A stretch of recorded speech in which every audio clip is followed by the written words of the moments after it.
Hay momentos tan especiales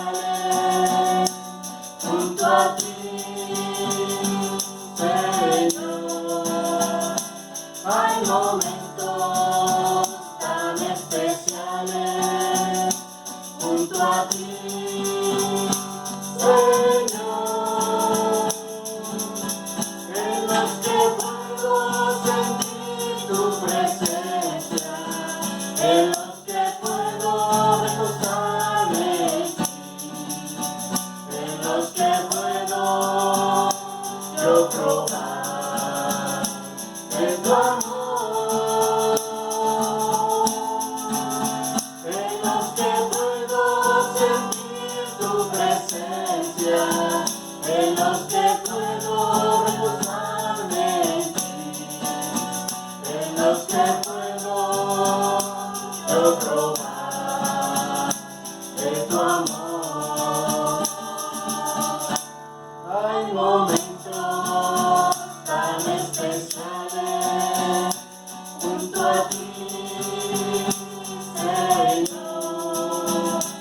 Hay momentos tan especiales junto a ti, Señor, en los que puedo sentir tu presencia, en los que puedo recostarme en ti, en los que puedo yo probar de tu amor, en los que puedo sentir tu presencia, en los que puedo recostarme en ti, en los que puedo yo probar de tu amor.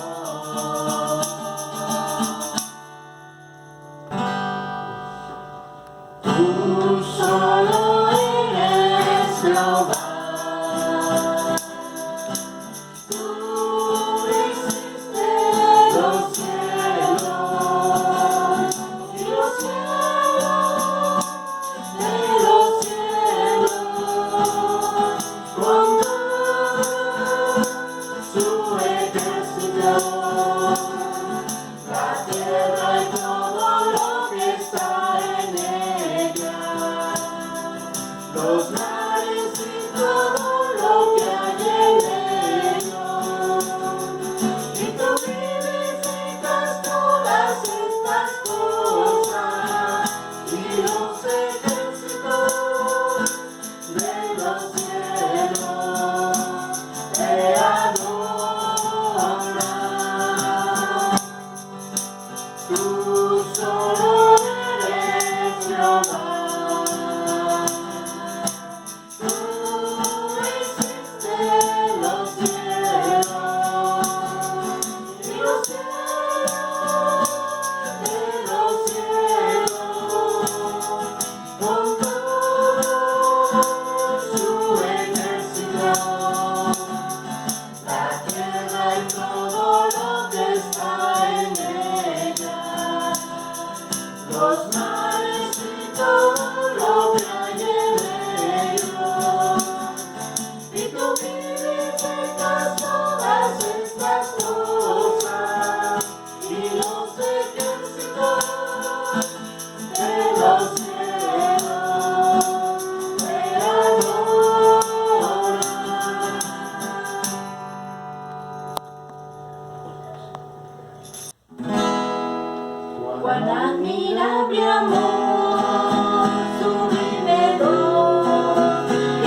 siempre conmigo va. Dulces promesas son las que me ha dado mi buen Señor.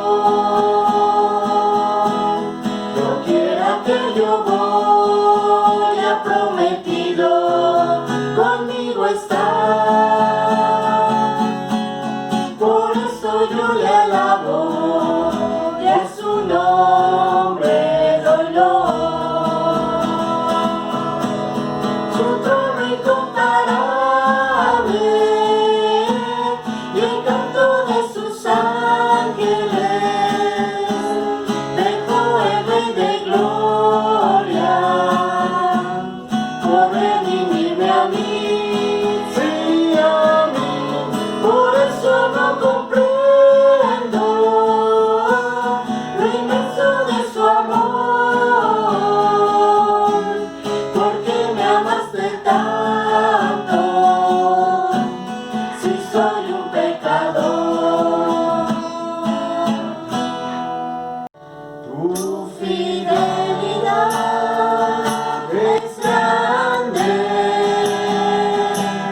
tu fidelidad incomparable. Nadie como tú, bendito Dios. Grande es tu fidelidad. Tu fidelidad es grande, tu fidelidad incomparable. Nadie como tú, bendito Dios. Grande es tu fidelidad. Tu fidelidad es grande,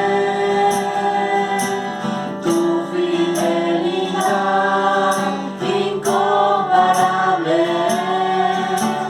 Nadie como tú, bendito Dios. Grande es tu fidelidad. Grande es tu fidelidad. Dios te bendiga, te guarde. Jehová resplandezca sobre ti. Dios te bendiga, te guarde. Jehová resplandezca sobre ti y tenga de ti, y tenga de ti misericordia. Jehová, Jehová resplandezca sobre ti y tenga de ti, y tenga de ti misericordia. Jehová, Jehová resplandezca sobre ti. Jehová resplandezca sobre ti. Dios les bendiga, hermanos. Es un gusto poder estar con ustedes en este día para poder compartir con la iglesia del Señor esta palabra que Dios puso en el corazón de nuestros pastores generales para poder predicar en este día. Hemos pasado unos días maravillosos respecto a la ascensión y al bautismo con el Espíritu Santo y fuego. Yo digo que han sido maravillosos porque han sido especiales en medio de una pandemia, en medio de una situación que nunca esperamos.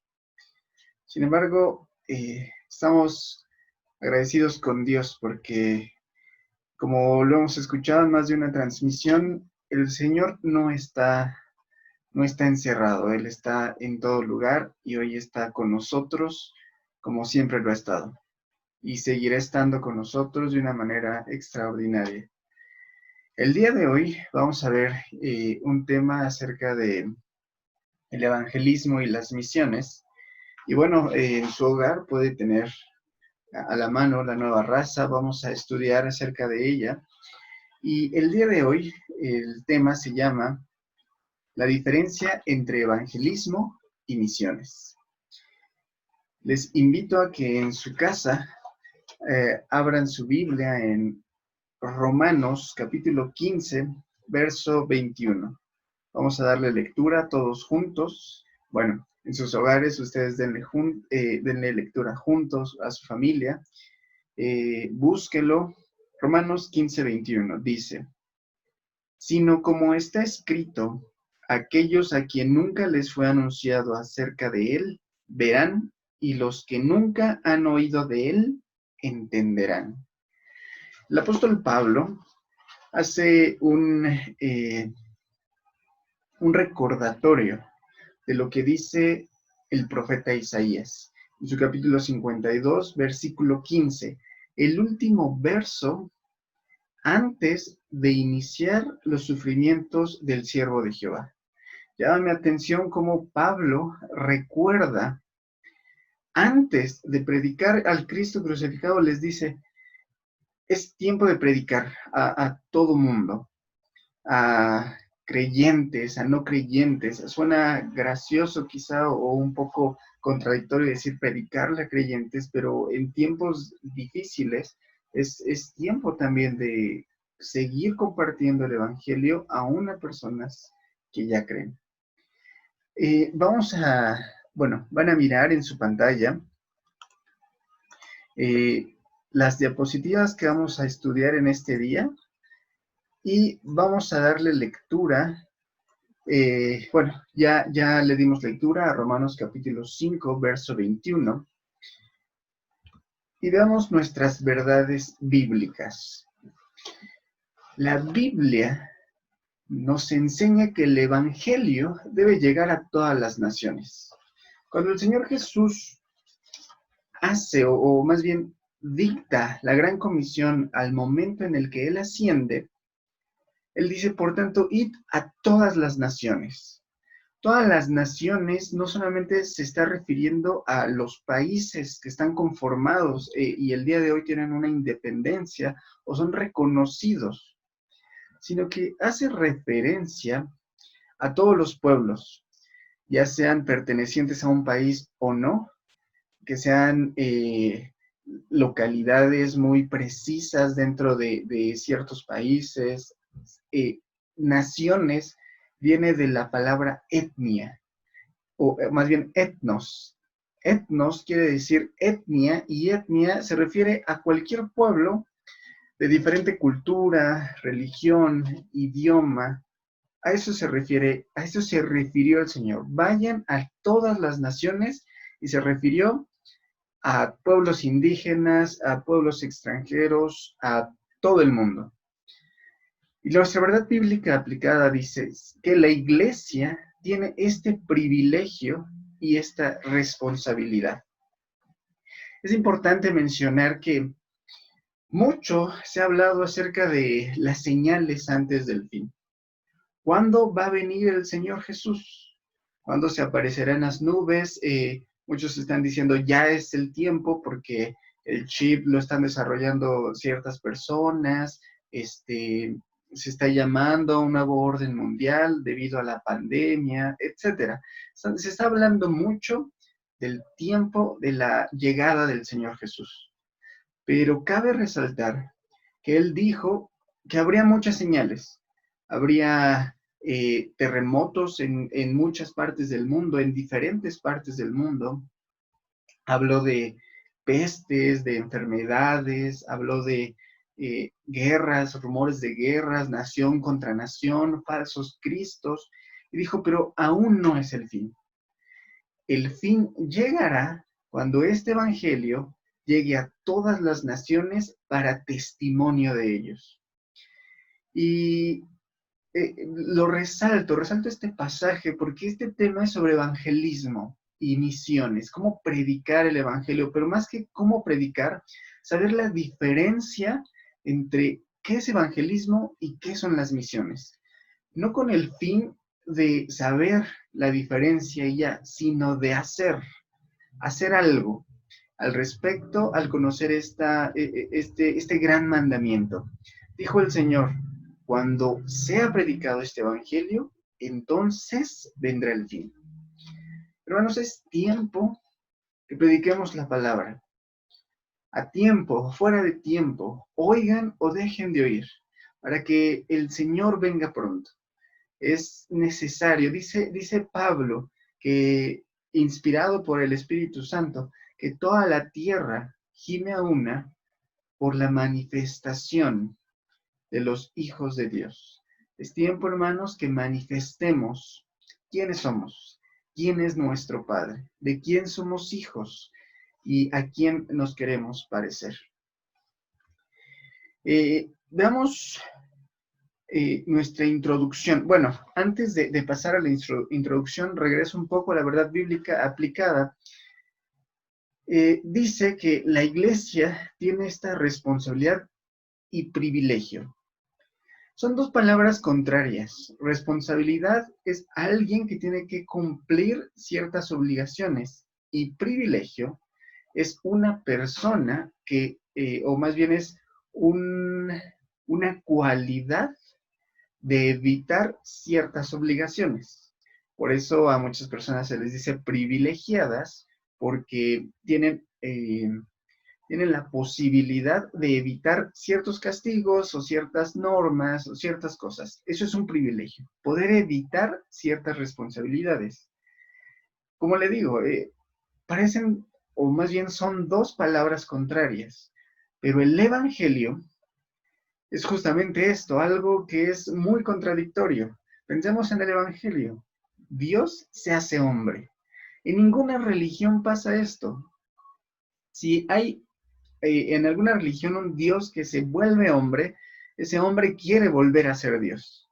Recuerden la historia de Hércules, de diferentes historias dentro de la mitología de la humanidad, de dioses que se hacen hombres, pero quieren volver a ser dioses, o son con otros fines. La única religión en la que Dios se acerca tanto al hombre que se vuelve uno y además muere por su creación, solamente la religión cristiana. Solamente en la Biblia está ese Dios extraordinario y aparentemente contradictorio. Y vuelvo a este punto de la contradicción porque parece que el evangelismo es una contradicción, un privilegio y una responsabilidad. Pero hermanos, debe de ser un privilegio porque estamos trabajando para el Rey de Reyes. Y más que una responsabilidad, debe de convertirse en una pasión, en algo que anhelemos hacer, que no sea una carga, que no sea un trabajo como tal. El trabajo viene de una palabra que hace referencia a un castigo. Eso es trabajo. Pero el evangelismo debemos de considerarlo no como un trabajo, sino como una bendición. Veamos nuestra introducción. El enfoque del apóstol Pablo era 100% misionero. Todos los viajes que hizo y la forma en la que él evangelizaba era con un enfoque de hacer misión, es decir, predicar donde no se ha predicado. Pablo decía, yo no voy a cimentar en algo que alguien más, o más bien, yo no voy a construir en algo que alguien más cimentó. Voy a construir en algo donde nadie ha echado cimientos, en donde nadie ha hecho zanjas, en donde nadie ha hecho nada. Ahí voy a predicar. Y ahí vemos un mapa de cómo Pablo, desde Jerusalén, comienza diferentes viajes misioneros, 3 para ser precisos, y un cuarto que se dirigió a Roma, y ahí terminó su vida, pero en esos 4 viajes visitó diferentes países, diferentes naciones en los cuales no solamente no había una iglesia, sino que no habían escuchado del nombre de Dios. Hay una historia en los Hechos de cómo llega Pablo a una ciudad griega y mira un altar al Dios no conocido. Y ahí aprovecha Pablo para predicar el evangelio, para hacer no solo evangelismo, sino misiones. Y ahorita vamos a ver la diferencia entre una y otra, misiones y evangelismo. Les adelanto, evangelismo es levantar algo donde ya está una base. Y eso lo practicaba también Pablo.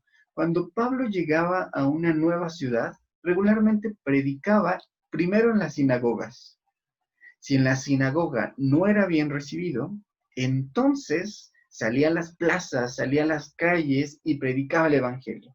Iba a casas de personas que querían o que creían en Cristo y ahí se hacía iglesia, con personas dentro del judaísmo y fuera de él.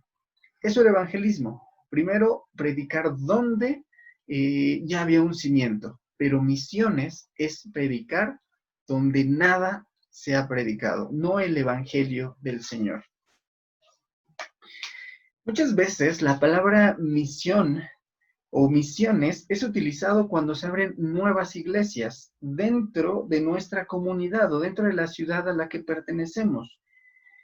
Y es un peligro no entender o reconocer la diferencia entre misiones e iglesia. Porque al decir que estamos haciendo misiones dentro de nuestra comunidad, estamos dejando de lado el propósito real y verdadero de lo que se refiere la palabra misiones, que hace referencia a lo de el profeta Isaías. Enseñar lo que nunca les fue contado, para que entiendan lo que jamás habían oído. ¿Qué es evangelismo? El evangelismo, en resumidas cuentas, lo puede leer en su pantalla, está basado en Hechos capítulo 1:8, cuando el Señor antes de ascender les hace la promesa y les dice, pero recibiréis poder cuando haya venido sobre vosotros el Espíritu Santo. Y dice, y me seréis testigos en Jerusalén, en toda Judea, en Samaria y hasta lo último de la tierra. El evangelismo comienza con Jerusalén. Es el sitio donde el Señor Jesús comisiona a sus discípulos. Es el lugar inmediato. El evangelismo es cuando el creyente solo tiene que cruzar la barrera social en nuestro lugar inmediato. Nuestro lugar inmediato es el trabajo, la escuela, nuestro hogar, su esposa, su esposo, sus hijos, sus primos, sus familiares que no conocen de Dios, sus compañeros de trabajo, para los estudiantes, sus compañeros de escuela. Ese es su lugar inmediato. Aunque se tengan que transportar 1 o 2 horas para llegar a un sitio, su lugar inmediato es el que regularmente tenemos comunicación. Pero el evangelismo es la ruptura de esa barrera, en la que nos da pena hablar del evangelio, en la que nos da pena decir que somos cristianos, decir que creemos en el Dios de la Biblia. Y esa barrera debe de romperse. Ahí comienza el primer paso de evangelismo. En Hechos, capítulo 2, verso 37 al 38, leemos cómo Pedro, después de la venida del Espíritu Santo, y en la que muchos creían que los cristianos estaban borrachos y por eso hablaban todo lo que decían, Pedro se levanta con poder de Dios, predica el Evangelio, pero le predica a las personas que están allí, en su entorno inmediato. Eso es evangelismo. Pero ahora, ¿qué son las misiones? Como les decía, Hechos 1:8 marca la pauta o las 4 áreas de alcance que nos ayudan a separar evangelismo de misiones. Conocer la diferencia nos ayudará a no dejar a un lado la mitad del trabajo. Como les decía, podemos creer que estamos haciendo misiones al levantar iglesias dentro de nuestra comunidad y estamos dejando de lado las verdaderas misiones. Hechos 1:8 menciona los 4 grupos o los 4 alcances: Jerusalén, Judea, Samaria y hasta lo último de la tierra. Con la ayuda de Dios veremos de manera grosso modo estos cuatro rubros. Primero, Jerusalén. Como les decía, es nuestra localidad, nuestro lugar inmediato, la familia, el trabajo, la escuela, la ciudad, donde nacimos espiritualmente. Trabajar en la iglesia donde nos fue predicado el Evangelio, donde nos discipularon, donde nos bautizamos, ser partícipes de los programas de evangelismo. Esa es nuestra Jerusalén. Predicar, rompiendo la barrera del saludo, del buenos días, de cuando estemos en el transporte público, poder romper esa barrera social y hablarle a la persona que está junto a nosotros, a nuestro familiar, a nuestro compañero, etc. Judea es el siguiente ámbito. Dice el Señor: me serán testigos en toda Judea. Y toda Judea hace referencia a las regiones, estados y provincias de nuestro país, que van un poco más allá de nuestra ciudad. En México, podrán ver en su pantalla algunas gráficas y un mapa de los estados de México, en el que dice el mapa: estados con más población católica. Llama mi atención que no hay una estadística o no hay un conteo de personas que se declaren protestantes o evangélicas. El INEGI regularmente, si dices que eres protestante, te toma como católico. Si dices que eres católico reformado, te toma como católico, de todas formas. Entonces, ahí en su mapa pueden ver los estados con mayor población católica. Vemos que Guanajuato se considera a sí mismo el 96% de personas que son católicas, pero más que hablar de esos datos, quisiera que vieran las gráficas con un poco más de atención. En la gráfica de en medio dice porcentaje de población católica, y si nos damos cuenta, en 1950 había 98% de personas que se llamaba a sí mismo católica. 2 de cada 100 decían: yo soy de otra religión. Pero si nos damos cuenta ahora, en 2010, decreció del 98 al 82%. Y comparémosla con la gráfica de un lado, el porcentaje de población sin religión, que se declara a sí mismo atea. En 2050 había 2 de cada 100 que se declaraban a sí mismos no creyentes de nada. En el 60, tan solo 6 de cada 1000 decían: yo no soy creyente de nada.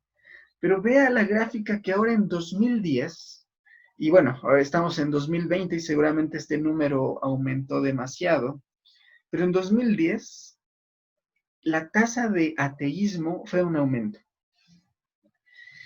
Es importante estos datos porque nos damos cuenta que el evangelio debe ganar terreno.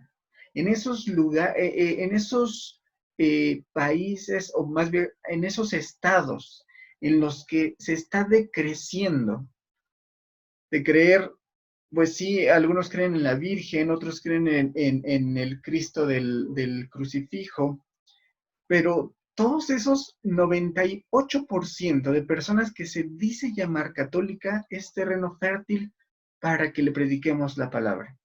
Pero también el otro porcentaje restante, el ateísmo, también es un campo fértil para predicar el evangelio. Hay muchas herramientas que podemos utilizar y bueno, este no es un tema acerca de las herramientas de evangelismo. Lo que quiero evidenciar es que el Señor nos llamó para no solamente evangelizar dentro de nuestra Jerusalén o dentro de nuestra localidad, sino en toda Judea, en todo nuestro país mexicano. Pero ahora veamos acerca de Samaria. ¿Qué es este ámbito de Samaria? Samaria era una nación vecina de los judíos y que además se tomaban como enemigos. Cuando el Señor dice, prediquen en Samaria, no solamente está haciendo referencia a que prediquemos a los que no nos quieren, que prediquemos a todos sin hacer diferencia entre amigos o no amigos, sino más bien hace referencia a personas que están cercanas geográficamente, pero que tienen una cultura completamente distinta. Hay muchos, y bueno, me di a la tarea de buscar diferentes tipos de gráficos y estadísticas para evidenciar la situación de nuestro país. Y miren, ahí en su pantalla pueden ver las lenguas indígenas más habladas en México, y hay 10. El que más se habla es el náhuatl y el que menos se habla es el mazateco, pasando por mixteco, zapoteco, etc. Pero fíjense, existen 68 lenguas indígenas con 364 variantes. Esto es inmenso. Me sorprende, hermanos, cómo la religión o la secta de los testigos de Jehová trabaja mucho para llegar a estas naciones o a estas etnias. Traducen su traducción al Nuevo Mundo a estos lenguajes, a estas lenguas indígenas para predicar un evangelio tergiversado, pero se esfuerzan. Y nosotros, hermanos, debemos de esforzarnos el doble, porque el evangelio que predicamos no es por hacer alarde, pero es bíblico. Está conforme a la palabra de Dios. Es verdadero. Por lo tanto, deberíamos de esmerarnos en realizar trabajos para alcanzar a estas naciones, a estas etnias que tienen un lenguaje y una cultura completamente distinta. Llama mi atención que dentro de la contabilidad del INEGI, 7.3 millones de personas hablan una lengua indígena. ¿Cuántos cristianos hablamos una lengua indígena? Realmente pocos. Fíjense, aunque hablamos el español, predicamos poco. Y ahora, no sabemos lengua indígena, predicamos menos. Y hay 7.3 millones de personas que no están siendo alcanzadas por esa barrera de lenguaje. Tenemos que prepararnos.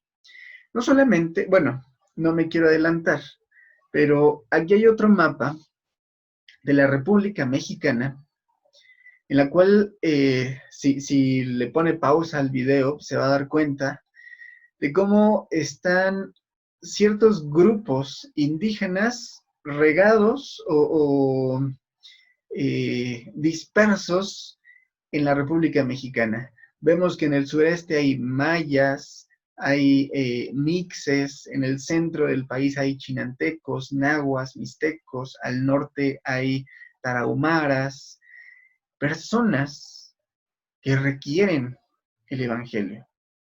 25 millones de personas. Hace un momento les decía 7.3 millones que hablan otra lengua indígena.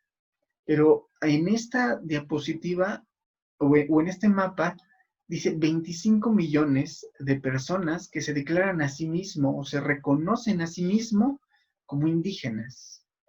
Es decir, 2 de cada 10 mexicanos que no estamos o que somos incapaces de alcanzar por esta barrera cultural y de lenguaje. Debemos de considerarlo para que nos comprometamos con Dios, para poder llegar a todas estas personas. Y ahora, Samaria no solamente hace referencia a lugares alejados dentro del mismo país, a las regiones de la sierra o regiones pues distantes de nuestra ciudad. También hace referencia a personas con alguna discapacidad.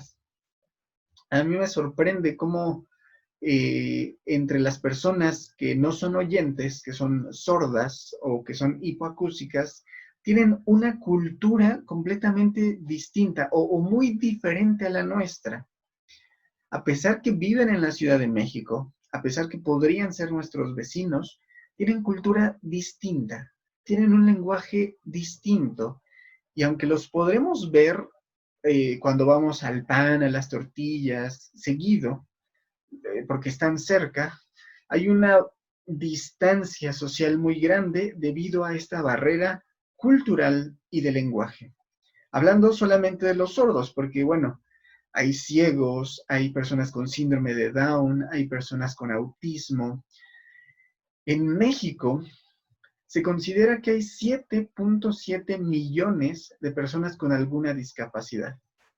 Hagamos una suma sencilla, 7 millones de hablantes de lengua indígena, más 25 millones de indígenas, más 7 millones. Estamos hablando de un promedio de 39 millones de mexicanos en los cuales no podemos llegar con el Evangelio porque hay una barrera cultural y de lenguaje. Y esto, hermano, debería de cimentarnos en nuestras sillas, porque son muchísimos. Son casi 4 de cada 10 mexicanos que no pueden ser alcanzados por esta barrera cultural y de lenguaje. Bien, ahora veamos hasta lo último de la tierra. Este pasaje, bueno, podríamos hacer un ejercicio si es que contamos con un globo terráqueo, un planeta a escala, o buscar en internet, en Google, cuál es el lugar más lejano de México. Y podríamos, bueno, yo busqué el lugar más lejano de México y es la isla Mauricio. Y ahí hay una imagen, es increíble la isla, es un lugar paradisiaco, es extraordinario el lugar. Ese es el lugar más lejano de México. Pero cuando el Señor dijo, vayan hasta lo último de la tierra, no está diciendo vayan a la isla Mauricio. No queda exenta. Sin embargo, lo que está diciendo el Señor es, salgan de su Jerusalén, salgan de su localidad, salgan del estado de confort en el que se encuentran. Fíjense que los discípulos, aún después de haber recibido esta gran comisión, se quedaron en Jerusalén. Mucho tiempo se quedaron predicando ahí adentro. Así que Dios, bueno, muchos teólogos y estudiosos de la Biblia creen que, y bueno, pareciera evidente que Dios mandó una persecución a Jerusalén para que salieran los cristianos a todas las naciones, para que se diseminara el evangelio a todo el mundo. No solamente al mundo conocido, que en ese tiempo era Roma, sino a América, a Oceanía, a los lugares lejanos, a China, a Japón, a todo el mundo. A esto se refiere el Señor cuando dice hasta lo último de la tierra. Y particularmente, y veamos nuestra siguiente diapositiva, particularmente a países no cristianos. Buscaba en internet, así literalmente, países no cristianos en el mundo. Y salían diferentes artículos. Y uno que llamó mi atención, y de dónde saqué este mapa, se llama Los 7 peores países para ser cristiano. Y mencionaban Irak, Siria, Corea del Norte, países en los que principalmente predominan religiones extremistas, como el islamismo. Pero en este mapa también vemos a China, a la India, a Mongolia, a lugares de África como Marruecos, a toda, y quiero que lo note, hermano,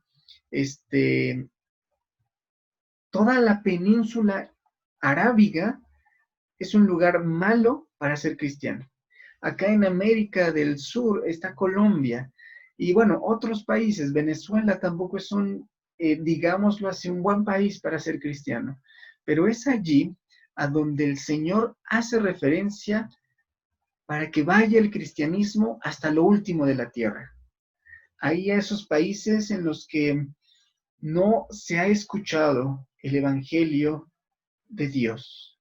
Por eso Isaías, antes de mencionar los sufrimientos del siervo de Jehová, dice, para que escuchen lo que nunca han oído y para que entiendan, para que aprendan lo que nunca os han anunciado. A eso se refiere el Señor, ir a esos países. Sinceramente no tengo el dato de cuántos habitantes hay en China, por ejemplo, o cuántos habitantes hay en la península arábiga, pero hermano, si tan solo en México hay 25 millones, perdón, 39 millones de personas en los cuales tenemos una barrera para predicar el Evangelio, ahora imagínese estos países. Hemos sido llamados a predicar acá, a estos países en los que se requiere un evangelio del Señor. Las misiones tienen dos características, tienen que ser transculturales y tienen que ser estratégicas. Lo transcultural hace referencia a lo que ya habíamos dicho, a romper una barrera cultural de lenguaje, de sociedad, de trato, etc. Y estratégica, porque no vamos a ir a predicar, por ejemplo, a Estados Unidos, que se declara a sí mismo como un país cristiano. Dista mucho sus actividades del verdadero cristianismo y de la palabra de Dios, pero vamos, no está prohibido el cristianismo. No sería del todo estratégico ir y plantar una misión en Estados Unidos, siendo uno de los países más misioneros. No es estrategia. Estrategia es ir a Sri Lanka, ir a China, ir a África y ahí predicar el Evangelio. Ahí sí es estratégico. Veamos nuestro siguiente punto. Entonces, nada más para recalcar, la diferencia entre evangelismo y misiones. El evangelismo es un mismo contexto cultural, mismo lenguaje, mismo trato, mismo casi todo. Y las misiones es un distinto contexto cultural. Miren la imagen de su derecha o de su izquierda, dependiendo de cómo se vaya a proyectar esto, pero ahí hay dos personas que se están saludando. Una persona japonés o asiática que debe de saludar inclinándose y una persona que es occidental y que regularmente saluda extendiendo la mano. Y ahí cada uno, el americano hace una seña asiática y el asiático una seña americana, porque hay una diferencia cultural. Eso es, digamos, esa es la diferencia, por mencionar un ejemplo, de cultura. Y eso es hacer misión. Ir a lugares en los que pues no se coma lo mismo, no se hable de la misma forma, pero adaptarnos para poder llegar con el Evangelio. No podemos llegar como hicieron los españoles a México, en la que arrasaron con todo, destruyeron todo y se impuso una religión.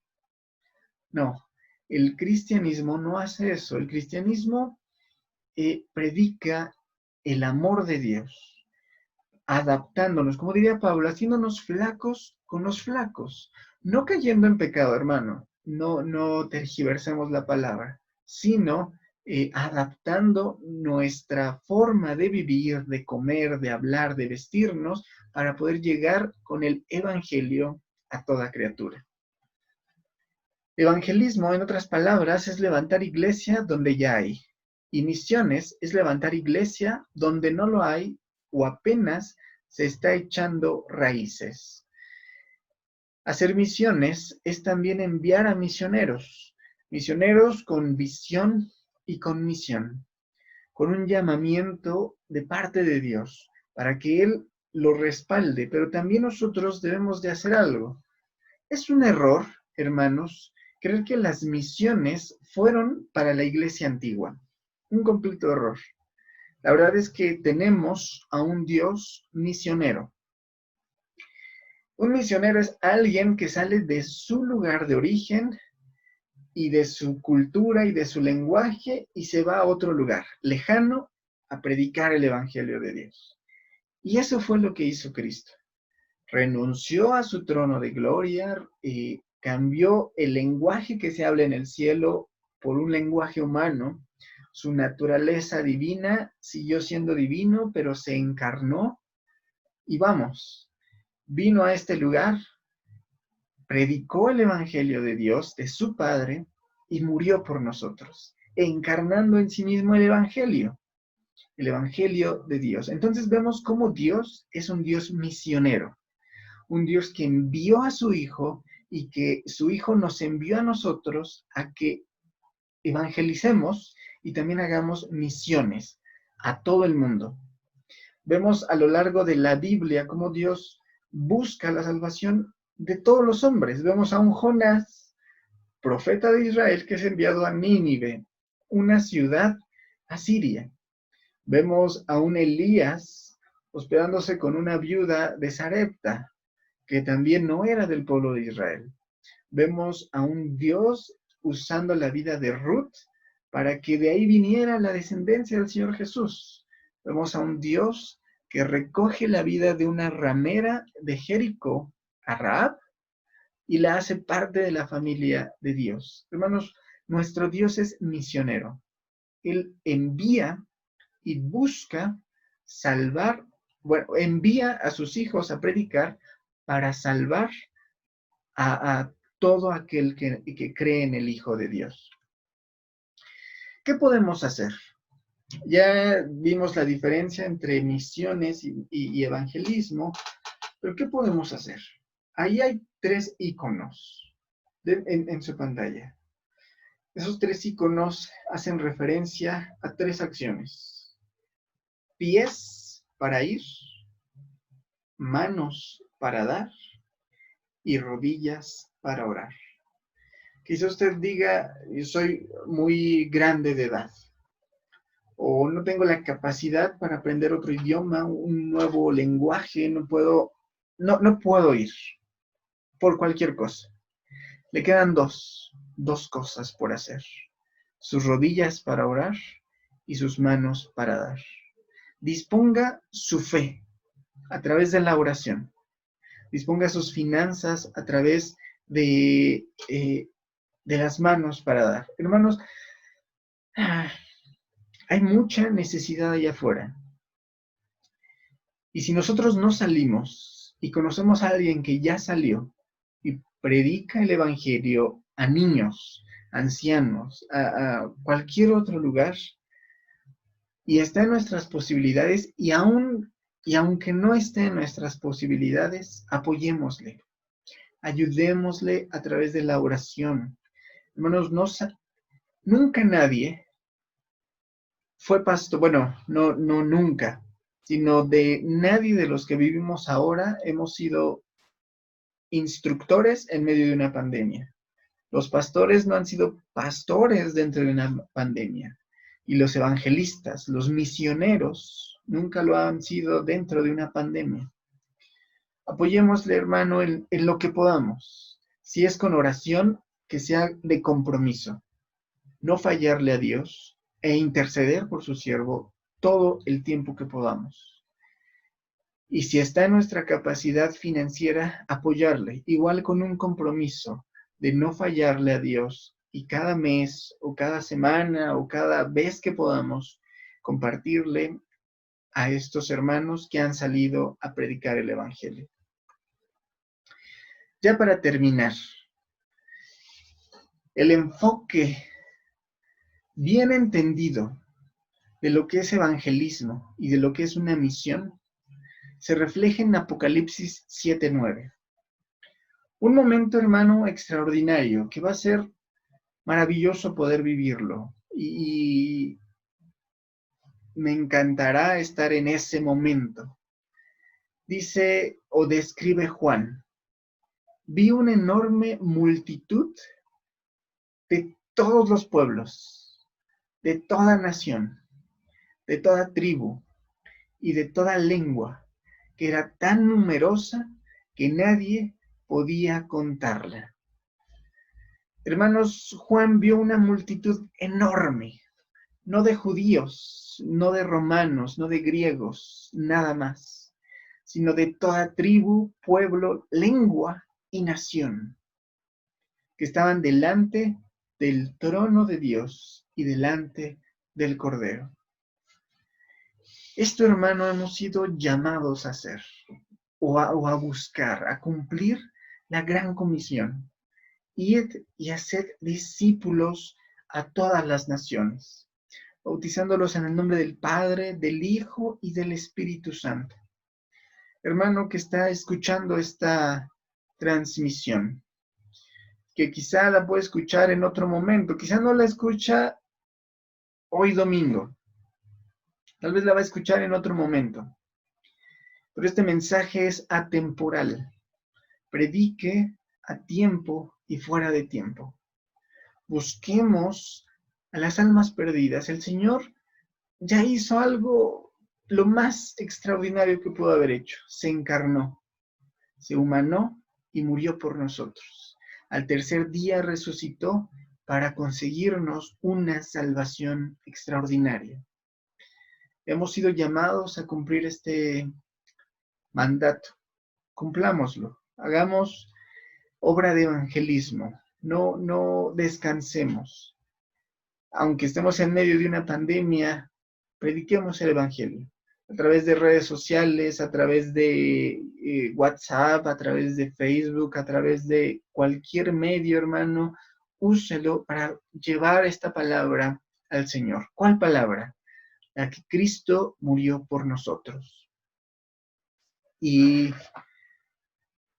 antes de terminar, quisiéramos una oración, pidiéndole a Dios esa pasión para predicar su palabra, esa pasión para predicar el evangelio a toda criatura. Hagamos esta oración. Padre bendito, te rogamos en esta hora que pongas en nosotros el querer como el hacer por tu buena voluntad. De antemano, gracias por tu palabra, por tu enseñanza, por lo que nos has enseñado en este día, por lo que nos has mostrado a través de tu palabra. Ayúdanos a entenderlo, pero más que entenderlo, a llevarlo a cabo, llevar a cabo este privilegio y este honor de poder predicar a un Cristo vivo que sí fue crucificado, que sí murió, pero también resucitó al tercer día. Te rogamos, Dios, que pongas en nosotros pasión, ánimo, un anhelo ferviente por cumplir esta gran comisión. Es cierto, Señor, que muchos piensan de cuándo vendrás, pero no vendrás hasta que este evangelio sea predicado a todas las naciones para testimonio de ellos. Permítenos ser un vaso útil, un vaso de honra delante de ti. En el nombre de Cristo Jesús oramos. Amén y amén. Y bueno, hermanos, concluimos esta transmisión. No sin antes recordarles que estemos atentos a los cultos que estamos realizando de manera local, sí, por vía virtual, pero son de bendición poder escuchar la palabra. El tema del jueves, cambiando la perspectiva de Dios, fue de bendición para nuestra vida y muy adecuado a aquellos mensajes que les estamos haciendo llegar vía WhatsApp para que conozcamos a Dios. Estemos atentos, hermanos, a estos cultos Y no solamente de nuestra iglesia local, sino también las del presbiterio y las de nuestra iglesia central. Son de bendición todos estos temas, estos cultos, los cantos que se entonan virtualmente, hermanos, son de bendición para nuestra vida. Y les recordamos los horarios: los jueves a las 7 de la noche, los domingos a las 10 de la mañana y los domingos, algunos domingos por la tarde, cuando se lleven a cabo los estudios, a las 6 de la tarde. Y bueno, concluimos esta jornada de escuela dominical y le invito a que abra su Biblia. Ábrala. Sé que se sabe el Salmo 23, pero cuando leemos la Biblia, cuando la tenemos en nuestra mano, nuestros ojos la miran y leemos, creo que pasa algo distinto a solamente recitarlo de memoria. Así que yo le invito a que abra su Biblia y leamos juntos el Salmo 23 con plena confianza. Y si me permite, háblelo en primera persona, desde el principio. Jehová es mi pastor, nada me faltará. En lugares de delicados pastos me hará descansar. Junto a aguas de reposo me pastoreará. Confortará mi alma. Me guiará por senda de justicia por amor de su nombre. Aunque ande en valle de sombra de muerte, no temeré mal alguno, porque tú estarás conmigo. Tu vara y tu cayado me infundirán aliento. Aderezas mesa delante de mí en presencia de mis angustiadores. Unges mi cabeza con aceite, mi copa está rebosando. Ciertamente, el bien y la misericordia me seguirán todos los días de mi vida, y en la casa de Jehová moraré por largos días. Amén. Hermanos, Dios les bendiga y que tengan la paz de Dios.